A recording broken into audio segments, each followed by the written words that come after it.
There is a lot of talk recently about how my government is harvesting organs from Palestinian bodies or prisoners and returning bodies without organs.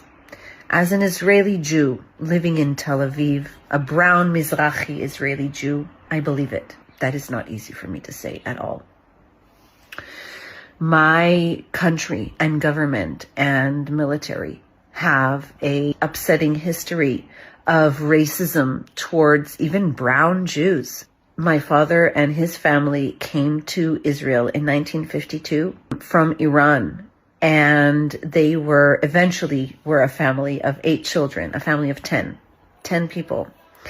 And my aunt and my uncle were attempted to be kidnapped while they were sick, being taken care of by official medical employees of the government in the medical tent.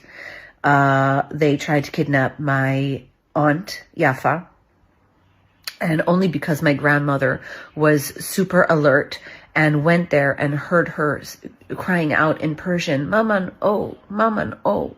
And my grandma, she went in the tent and she took my aunt back.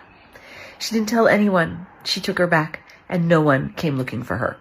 In those times, it was known that the Israeli government, social services, and medical employees were in on a massive kidnapping of Israeli brown Mizrahi Jews and placing them in white Ashkenazi homes.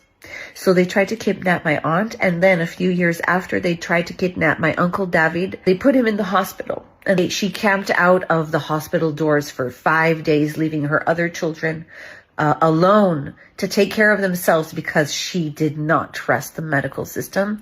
And after 5 days, after pestering the staff and insisting on seeing her son, they eventually gave him back to her, but they tried to kidnap him as well. They successfully kidnapped many brown Jews in those 60s and 70s decades, mostly Yemenite, but also Persian, Moroccan. The levels of racism in my government are so high that they'll even harm brown Jews. So if you asked me if my government is capable of harvesting Palestinian organs, I believe it.